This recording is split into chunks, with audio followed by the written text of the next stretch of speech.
वक्रतुंड महाकाय सूर्यकोटि समप्रभा निर्विघ्नं कुरु मे देव सर्वकार्येषु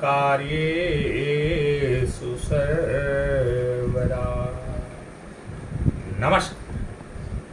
दिव्य ज्योतिष परामर्श केंद्र में आप सभी लोगों का एक बार पुनः हृदय से स्वागत है। प्रिय मित्रों, आज हम एक छोटी सी चर्चा करेंगे केतु के संदर्भ में। जैसा कि आप सभी लोग पहले से ही जानते हैं, आपने किताबों में भी पढ़ा होगा, अन्य लोगों के द्वारा भी आपको जानकारी मिली होगी। अक्सर बताया जाता है कि केतु पाप ग्रह है और ये हमें बुरे फल प्रदान करते हैं, परंतु आज उससे इतर हम केतु के सकारात्मक पहलू की चर्चा करेंगे, केतु के सकारात्मक पक्ष की चर्चा करेंगे,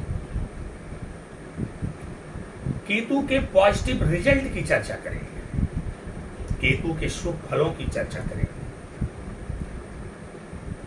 कि क्या केतु का कोई सकारात्मक पहलू भी है, सकारात्मक पक्ष भी है, पॉजिटिव रिजल्ट भी है, शुभ फल भी है, और यदि तो वो किस प्रकार से है और किस प्रकार से वो हमको सकारात्मक फल प्रदान करते हैं, किस प्रकार से हमको पॉजिटिव रिजल्ट देते हैं। इसी विषय पर आज हमारी चर्चा है।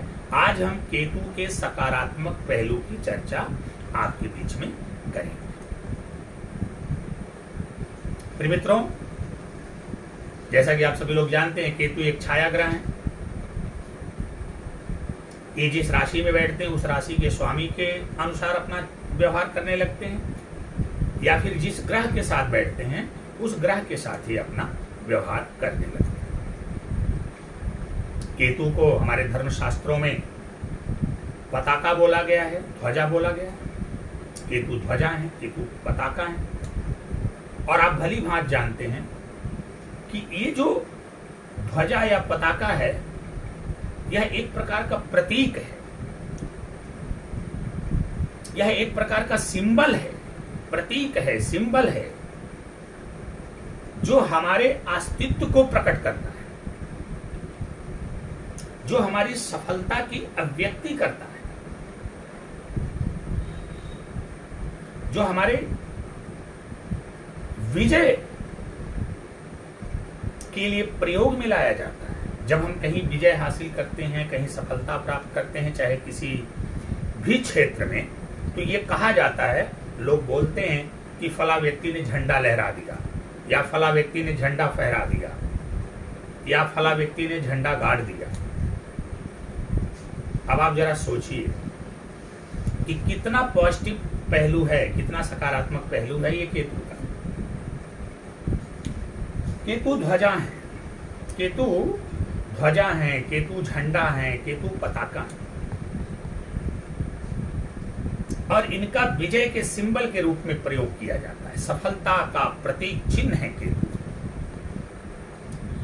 केतु आकस्मिकताओं के कारक है। क्योंकि हम सकारात्मक पहलू की चर्चा कर रहे हैं, इसलिए नकारात्मकता का बिल्कुल भी जिक्र नहीं करेंगे।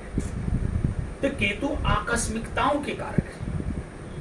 आकस्मिक रूप से यदि कोई व्यक्ति बहुत ही गरीब था, अचानक से महाधनी हो गया, रंक से राजा हो गया, फर्श से अर्श पे पहुंच गया, धरती से आसमान पर पहुंच गया, उसकी सफलता को देख करके लोगों को आश्चर्य होता है, यह इतना सफल कैसे हो गया। तो ये मान के चलिए कि उसकी जन्म कुंडली में केतु का सकारात्मक पक्ष सक्रिय है। उस व्यक्ति को केतु अपना सकारात्मक फल प्रदान कर रहे हैं। मित्रों, यदि आप जीवन में बहुत ज्यादा संघर्ष कर रहे हैं, नाना प्रकार की समस्याओं, परेशानियों, बाधाओं, रोग, ऋण इत्यादि से आप त्रस्त हैं, आप संघर्ष पे संघर्ष करते जा रहे हैं, परंतु जीवन में आपको सफलता नहीं प्राप्त हो पा रही। आपके मन में ये चाह है, ये इच्छा है कि मेरे साथ ईश्वर की कुछ ऐसी विशेष कृपा हो जाए कि मैं जीवन में सफल हो जाऊं और मैं बुलंदी पर चला जाऊं। तो प्रिय मित्रों, एकदम सरल सी बात है, आपको अपने कुंडली में केतु को शुभ और बली करने का प्रयास करना चाहिए। जिनकी कुंडली में केतु पहले से ही शुभ और बली है, उनके लिए तो कहना ही क्या, अच्छे भाव में बैठे हैं, अच्छी राशि में बैठे हैं, शुभ ग्रहों के साथ बैठे हैं, तब तो कहना ही क्या।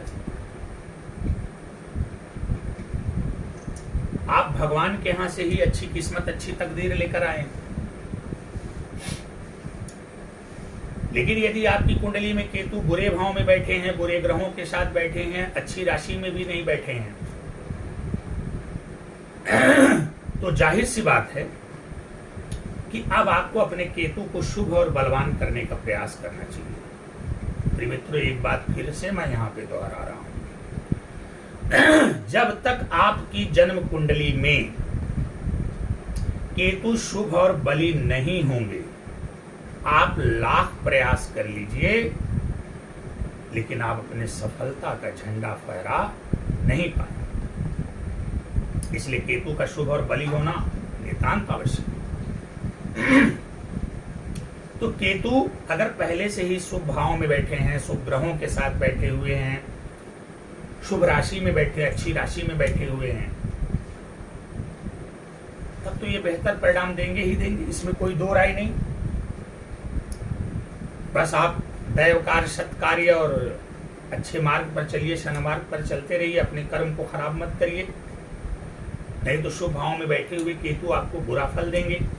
केतु के बारे में थोड़ा सा यह बात भी आप जानिए कि केतु मोक्ष के कारक हैं। केतु अगर आपकी कुंडली में शुभ हो जाए तो आपसे जीवन में कुछ ऐसा विशेष कार्य करवाते हैं जिससे कि आपको मोक्ष की प्राप्ति हो जाए। इसके अलावा केतु त्याग के भी कारक हैं, वैराग्य के भी कारक हैं। तो यदि आपकी जन्म कुंडली के शुभ भाव में केतु बैठे हुए हैं और बलवान भी हैं, और उन्होंने तो ये तो आपको सफलता प्रदान करेंगे ही करेंगे, और अगर उन्होंने कर ही दिया है, सफलता आपको दे दिया है, या मान लो भविष्य में सफलता दे रहे हैं, देंगे, ये तो तय है, क्योंकि केतु आकस्मिकताओं के कारक है। अचानक से कुछ भी आपकी जिंदगी में बड़ा हो सकता है, पॉजिटिव, सकारात्मक। तो वहां पर आपको ये ध्यान देना होगा, थोड़ा सा केतु के स्वभाव को देखना होगा। जैसे मैंने अभी शुरू में कहा कि केतु त्याग के कारक हैं, केतु मुक्ति के कारक हैं, केतु मोक्ष के कारक हैं, और केतु वैराग्य के कारक है। तो थोड़ा सा अपने व्यक्तित्व में आपको त्याग, वैराग्य ये शामिल कर लेना चाहिए। आपने जो भी धन प्राप्त किया, आप महाधनी हो गए, राजा हो गए, आपके अंदर त्याग की भावना आनी चाहिए। जरूरत पड़ने पर जरूरतमंद को आपको उनकी सेवा अवश्य करनी चाहिए, उनकी मदद करनी चाहिए। सांसारिक मोह माया में बहुत ज्यादा उलझ के आपको नहीं रहना चाहिए।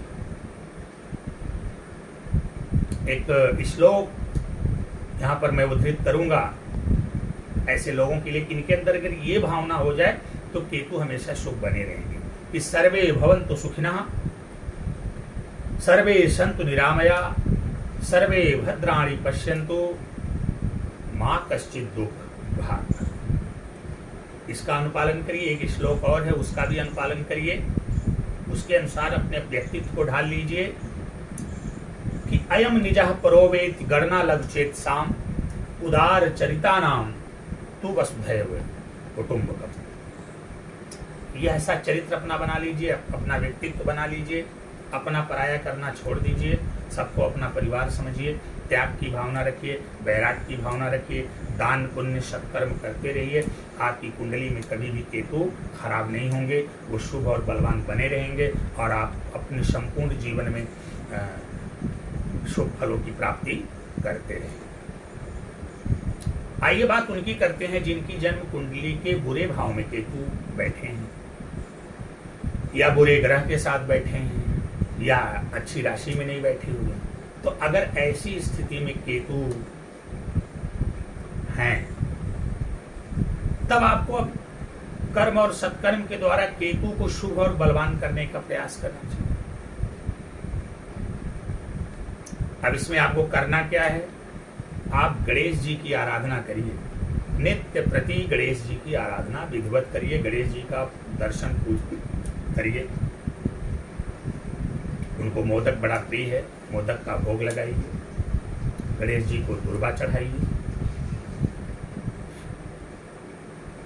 गणेश चालीसा का पाठ करिए, उनकी आरती करिए। ओम गम गणपते नमः एक माला जाप करिए। इसके अलावा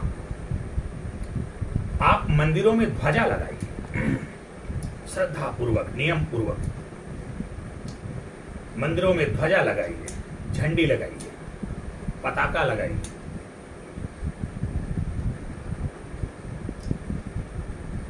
आप कुत्ता पालिए,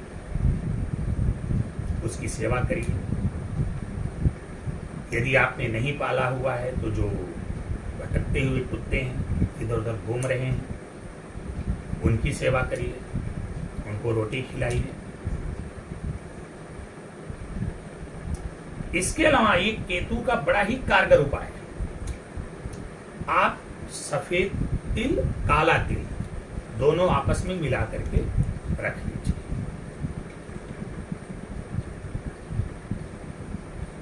और सोमवार सोमवार एक एक मुट्ठी काला तिल, सफेद तिल जो आपने मिला के रखा, उसमें से एक मुट्ठी निकालिए और उसे बहते हुए जल में प्रवाहित करिए। ऐसा जब करेंगे तो निसंदेह कितने ही बुरे भाव में, कितने ही बुरे ग्रह के साथ, कितनी ही बुरी राशि में केतु क्यों ना हो, वो धीरे धीरे आपके लिए शुभ और बलवान हो जाएंगे। आपको अच्छा परिणाम देना शुरू करेंगे और आप देखेंगे अचानक से निर्विवाद सत्याकाट्य सत्य है, 100% कारगर आजमाया हुआ प्रयोग मैं आपको बता रहा हूं। निर्विवाद रूप से जैसे ही आपने इन सारे कर्मों को करके अपने केतु को बलवान कर लिया, ये तय मान करके चलिए कि यह केतु आपको रंक से राजा बना देंगे, आपको महाधनी बना देंगे, अचानक से इतनी बड़ी सफलता दे देंगे कि लोग आश्चर्यचकित हो जाएंगे। तो प्रिय मित्रों, आप केतु से डरिए नहीं, केतु के अनुसार अपने जीवन शैली को ढालिए, केतु के अनुसार उपाय करिए। आप देखेंगे आपका जीवन सुखी, समृद्ध, खुशहाल हो जाएगा। आपके जीवन में चल रही आने वाली जो भी समस्याएं, परेशानियां, बाधाएं, रोग, रेप, ऋण इत्यादि हैं, सबका शमन होगा। आपका जीवन सुख, समृद्धि, खुशहाली एवं सफलता के मार्ग पर अग्रसर है। आपकी सफलता को देखकर लोग दांतों तले उंगलियां दबाने लगे। इसलिए अपनी जन्म कुंडली में आप केतु को शुभ और बलवान अवश्य करें। आज के लिए बस इतना ही, फिर मिलेंगे। नमस्कार।